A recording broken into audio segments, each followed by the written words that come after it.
जय गुरुदेव, जय गुरुदेव। आप लोगों के सामने चरणों में जय गुरुदेव। मैं आप लोगों के सामने एक छोटा सा सत्संग के रूप में गुरु वचन को कुछ बताना चाहती हूँ। आप लोग उसको सुनिए और जाएगा तो पीछे पछताओगे। हमने कुछ नहीं किया, अपने लिए कुछ नहीं किया और ना अपने लिए कर पाते हो। परिवार के लिए, बच्चों के लिए, समाज के लिए बहुत कुछ करते हो। रातों दिन बच्चा दौड़ते हो मगर अपने लिए कुछ भी नहीं करते हो। एक बार स्वामी जी महाराज कहते थे, एक राज्य में एक राजा था। कि होगा कोई राज्य, उसमें एक राजा था। वो राजा अपने राज्य का राजा बनता था और उस राज्य का नियम ये था, जो वहाँ राजा करता था, राज का ये नियम था, जब कोई राजा राजगद्दी में बैठता था, कोई नया राजा आया, राजगद्दी में बैठ करके राज करता था। जब उसके राज का समय, कहने का मतलब कि उसका जब राज का समय, जितने दिन का राज होता था, निर्धारित किया जाता था कि एक राजा का इतने समय का राज है। जिस तरीके से एक सभासद है, प्रधानमंत्री, राजमंत्री, इनका समय निर्धारित है, उसी तरीके के राजा के समय राजा का राज निर्धारित था।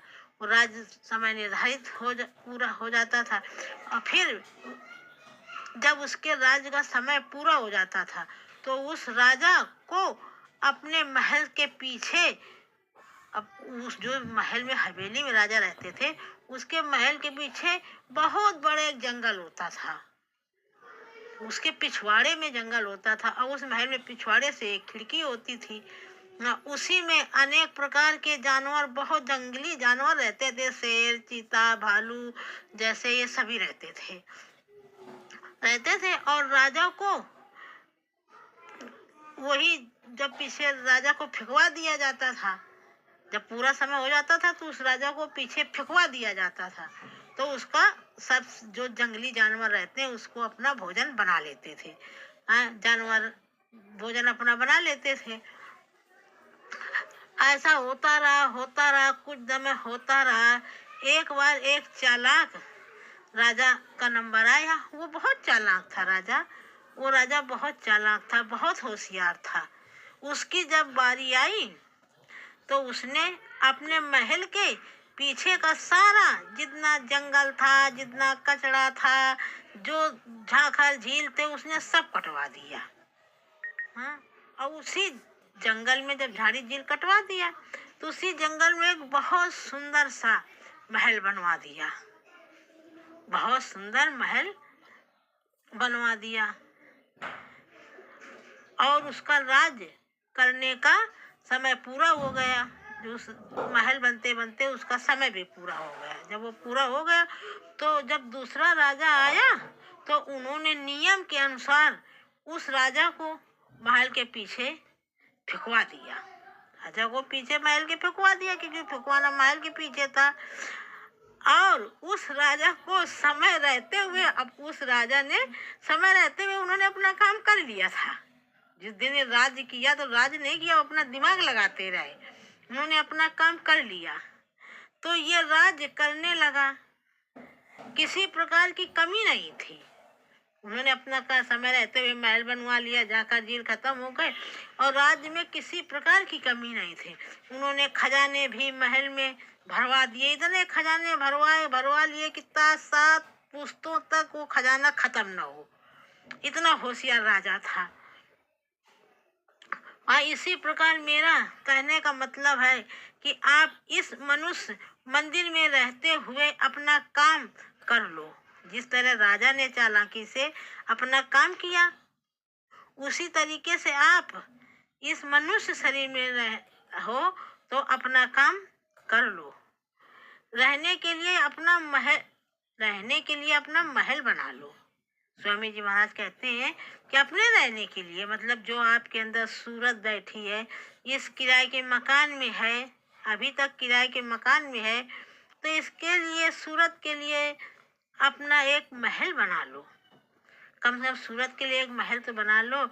84 मिनट भटकती है, आज इधर जाती है, कल उधर जाती है, पल भर रुकी, साल भर रुकी, 100 साल रुकी, 50 साल रुकी, 10 साल रुकी, 2 महीने रुके। कहते हैं कि जो जो एकदम उपजत खान के जीव जंतु होते हैं, उनकी बस घंटे आधे घंटे की उनकी जिंदगी होती है, वो भी तुम्हें भोगना पड़ेगा। तो कहते हैं संत मिल गए तो प्रमाण मिल गया। अगर तुमको संत मिल गए तो प्रमाण मिल गया। संसार की अंतिम चक्र जन्म है, ये संसार की अंतिम चक्र जन्म है, अब जन्म नहीं होगा। अगर संत मिल गए तो जन्म नहीं होगा। तुम्हें अंतिम ये सब जो चक्र चल रहा है, ये तुम्हारा अंतिम समय है। अगर गुरु मिल गए तो भगवान की कृपा से संतों का मिलन होता है। भगवान की कृपा से ही संतों का मिलन होता है। बस हमें संत मिल जाएं। स्वामी जी कहते हैं भगवान की दया से मिलते हैं और हमें संत मिल जाएं। और शंकर भी ईश्वर के महाकोट से प्रार्थना किया। शंकर ने भी अपने महाकोट से प्रार्थना किया कि हमें भक्ति और संत मिल जाए। शंकर ने जब मनाया कि हे प्रभु हमें भक्ति और संत मिल जाए, और कहते हैं कि छोरन ग्रंथ पाओ जो कोई और यहाँ की बात बुझावे जब तुम जड़ के, और यहाँ की बात बुझावे जब जड़ की ओर, और चेतन को जब अलग नहीं करोगे, जड़ से चेतन को जब अलग नहीं करोगे,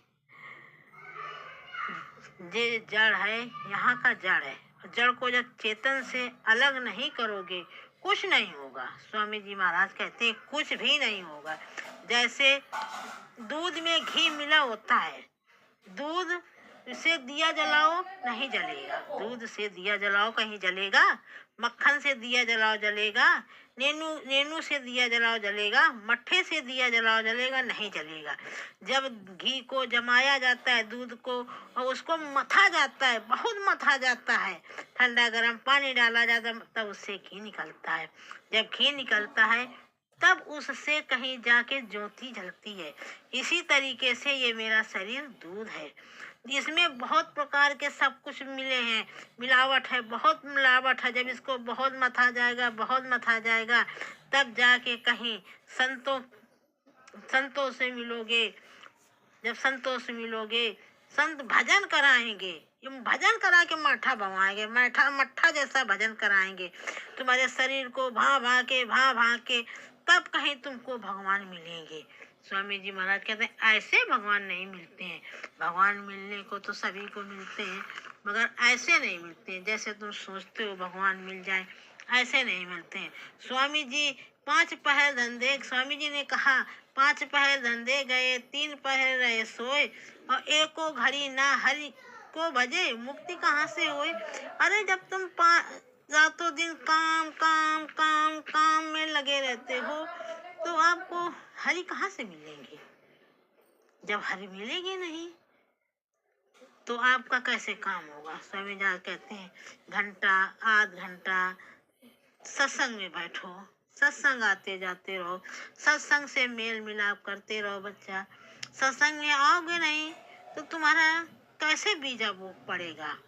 जब समय आता है साल में, अगहन, सुदी दशमी को, होली में, गुरु पूर्णिमा में, 3 तो प्रोग्राम बड़े बड़े होते हैं, 3 मौसम भी होते हैं। आप लोग 3-4 फसलें भी उगाते हो।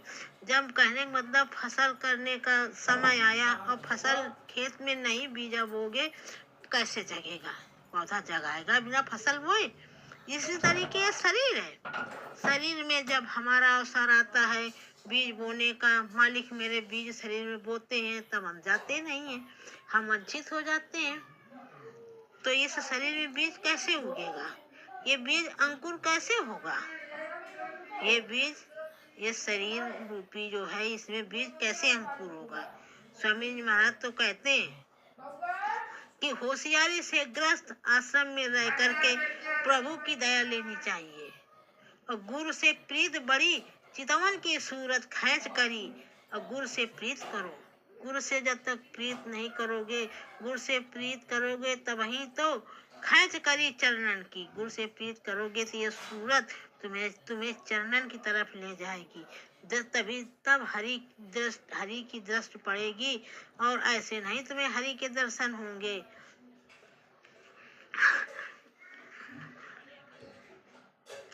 कहते हैं तू कर ले भजन हरि का बंदे, बाद में पछताएगा। हाँ, कहावत भी कहेगा कि कर ले हरि का भजन बंदे, बाद में पछताएगा।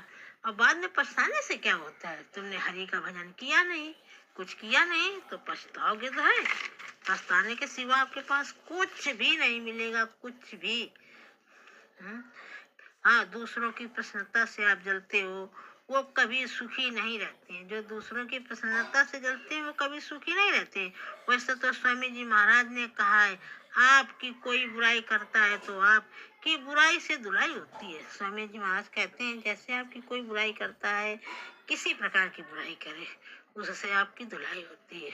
आपको उससे भिड़ना नहीं चाहिए, आपको चुपचाप खामोश होकर सुन लेना चाहिए, बिल्कुल नहीं भिड़ना चाहिए। हाँ, जब कोई आपके गुरु महाराज की कोई बुराई करता है, गुरु महाराज की कोई बुराई करता है, गुरु महाराज की कोई बुराई करता है, तो आपको बुराई नहीं सुनना चाहिए, बिल्कुल नहीं सुनना चाहिए गुरु महाराज की बुराई। हैं, क्यों सुनो? गुरु वही तो तुम्हारे परमात्मा है, उनकी बिल्कुल बुराई ना करो। हाँ, और वो जब वो शब्द प्रकट ले जब वो शब्द प्रकट होगा, जब वो शब्द प्रकट होगा तभी आपका काम बनेगा। और बिना गुरु मिले आप अधूरे हो, ये सबसे पहले बताया कि बिना गुरु मिले आप अधूरे हो। चाहे जितना आप होशियार बना लो, चाहे जितने तीरथ जाओ, भवन जाओ, तीरथ जाओ, इस मंदिर जाओ, उस मस्जिद जाओ, कुछ नहीं आपका होने वाला है, बिल्कुल नहीं होने वाला है। जब तक पहुंचे हुए गुरु नहीं मिलेंगे तो आपका कुछ नहीं होगा। कहने का मतलब, पानी पियो छान के और गुरु करो जान के। पानी को छान के पियो क्योंकि कीड़ा ना चला जाए, और गुरु जान के करो कि कोई पहुंचा हुआ हमको संत भेदी संत हमको मिल जाए। जब भेदी संत मिलेगा तभी तो आपका काम बनेगा। जब तक भेदी संत नहीं मिलेगा तब तक आपका कोई भी काम नहीं बनेगा, किसी प्रकार का भी काम नहीं बनेगा। किसी का लेन देन हो तो बेटा किसी का लेन देन, स्वामी महाराज कहते बच्चा इस शरीर में रह करके किसी का लेन देन ले करके नहीं जाना। कि तुम्हें किसी ने मदद की है, किसी ने हाथ लगाया है, तो ये कोशिश करना कि हमें जो हमको दिया है उससे हमको ज्यादा उसको वापस करना चाहिए, क्योंकि उन्होंने मेरा काम चलाया है। अगर नहीं हम ज्यादा दे सकते हैं, नहीं ज्यादा दे सकते तो बेटा उसका हजम नहीं करना। तुम सोचते हो कि मैं हजम कर जाऊंगा, मगर हजम नहीं कर पाओगे। तुम इस जन्म में उस जन्म में 10 जन्म तक उसका भर नहीं पाओगे, किसी हालत पे नहीं भर पाओगे। अगर सोचो कि मैं भर लूंगा किसी आज दुनिया में देखा है अपाहिज कितने व्यक्ति पैदा होते हैं, पैदा हो जाते हैं, आप जानते हो अगले जन्म में इन्होंने क्या किया था, किस जन्म का कर्म भोग रहे हैं। ऐसा तो नहीं है कि उन्होंने कुछ गलत कर्म ना किया हो, ये भोग रहे हैं। प्रभु बदले की भावना आपको मिलती है तो वे किसी को गलत दंड नहीं देते, बिल्कुल गलत दंड नहीं देते। आपने लाख समझाने पर नहीं मानते हो, गलती पर गलती करते हो, तब आपको ये दंड मिलता है। आप विकलांग आते हो, आंखों से दिखता नहीं है, आप बहरे आते हो या आके अच्छे आए हो, जब आपका वो समय आ गया अंतिम पाप का, तब रास्ते में आकर के हो जाते हो, लड़े हो गए, अंधे हो गए, लूले हो गए। हाँ, तो ये भोग है, भोग में हो तो भोग है। अगले जन्म में जो पाप की लदी गठरी लेकर के आए हो, ये आपका भोग है। कहते हैं ये पाप की गठरी मेरी लदी जा रही है, बचा लो नाथ बचा लो, मैं अब डूब रहा हूँ। ये आत्मा कहती है पाप बोझों की गठरी लदी जा रही है, नाथ बचा लो, अब नाथ बचा लो, मैं डूब रहा हूँ। जीवात्मा चिल्लाती है, मगर आप लोग समझते नहीं हो, आप लोग समझते नहीं हो। ये एक शरीर मुसाफिर खाना है, मुसाफिर खाना में आत्मा फंसी है। ये आत्मा कहती है इस पेट भरण के खातिर तू पाप कमाता निस दिन। हैं? कहावत कही गई है कि इस पेट भरण के खातिर तू पाप कमाता निस दिन। और जब उस अदालत में जाकर क्या कहोगे, उस अदालत में जाकर क्या कहोगे, उस अदालत में तुम्हारा जब हिसाब होगा तो क्या कहोगे? जब ये काया कुटी खाली करोगे। हाँ, एक दिन तो ये काया कुटी तुम्हें खाली करना है। उस कुदरत के सामने तुम्हें सब कुछ कहना पड़ेगा, सब कुछ करना पड़ा है। हाँ, कहते हैं मेरे पाप कर्म ही तुमसे प्रीति न करने देते हैं, मेरे पाप कर्म ही तुमसे प्रीत न करने देते हैं, कभी जो चाहूं मिलूं आपसे ये रोक मुझे लेते हैं। ये आत्मा कहती है, आत्मा रोती है, कहती है कभी जो चाहूं मिलूं आपसे रोक मुझे लेते हैं, और मेरे पाप कर्म ही तुमसे, मेरे पाप कर्म ही तुमसे प्रीति न करने देते हैं। ये जीवात्मा रो रो के अपने मालिक से कहती है, हे मालिक मेरे पाप कर्म ही प्रीत नहीं करने देते, जो चाहूं मिलूं आपसे ये रोक मुझे लेते हैं। फिर आत्मा कहती है मैं चाहूं, जब मेरा मन करता है कि मैं प्रभु के दर्शन करने जाऊं, प्रभु के दर्शन करूं, प्रभु का सत्संग सुनूं, प्रभु का साक्षात दर्शन करने जाऊं, तो ये मुझे रोक लेते हैं। कभी जो चाहूं मिलूं आपसे ये रोक मुझे लेते हैं, मेरे पाप कर्म ही तुमसे प्रीत न करने देते हैं। जी आत्मा रोती है, और कैसे स्वामी आपका दर्शन पाऊं मैं। फिर आत्मा रोती है, आत्मा रो रो के कहती है कैसे स्वामी आपका दर्शन पाऊं मैं। ऋषि मुनि सारे, ये आत्मा कहती है ऋषि मुनि सारे आपको शीश झुकाते हैं। ये आत्मा रो रो के कहते हैं कि ऋषि मुनि भी आपको शीश झुकाते हैं। हे मालिक, हे प्रभु, ऋषि मुनि भी आपको शीश झुकाते हैं, तो हमें शीश पाप कर्म के बारे मैं नहीं झुका सकता, मुझे झुकाने का नहीं मिलता अवसर, ये मुझे रोक लेते हैं। स्वामी जी महाराज आप कृपा करो किसी प्रकार की। और फिर आत्मा कहती है ना जानू इसमें कितने मैंने पाप कमाए हैं। कहती है इस शरीर के अंदर मैं नहीं जानती, ये जी आत्मा कहती है इस शरीर के अंदर मैं नहीं जानती कितने मैंने पाप कमाए हैं, मैं नहीं जानती, मैं तो अनजान हूँ। ना जानू इसमें कितने मैंने पाप कमाए हैं, कैसे प्रभु आपका दर्शन पाऊं मैं, कैसे स्वामी आपका दर्शन पाऊं मैं, कैसे स्वामी आपका दर्शन पाऊं मैं। ये जीवात्मा कहती कैसे स्वामी आपका मैं दर्शन पाऊं। ऋषि मुनि और योगी इनको सारे शीश झुकाते हैं।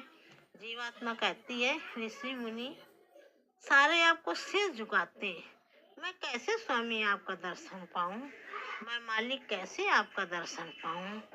तो हम लोगों को चाहिए कि जब ये जीवात्मा रोती है, ये शरीर के अंदर जीवात्मा बंद है, तो हम लोग इसको महसूस ही नहीं कर पाते। इस संसार में, संसार के चमत्कार में फंसे हैं, इसलिए हम महसूस नहीं कर पाते मेरे शरीर के अंदर जीवात्मा कितनी रो रही है। आपका जब अंत समय आता है तो आपको पता है कितनी आपको तकलीफ होती है, कितनी तकलीफ होती है, इतनी आपको तकलीफ होती है, इतनी घोर तकलीफ होती है। जब आदमी कहता है, आपने सुना होगा कि उनके शरीर का खून पानी हो गया, उनकी बोल छिक गई, उनके आंखें फटी रह गई। जब ये शरीर, ये आत्मा जो होती, जब उस यमदूत को देखता है ना, तब वो फटा का फटा आंखें रह जाती है, खून पानी हो जाता है, गिड़गिड़ाने लगता है। क्यों गिड़गिड़ाने लगता है? क्योंकि इतना भयानक जब देखता है यमदूत को, सूर्य की इतनी तपन होती है शरीर में, इतनी सूर्य की तपन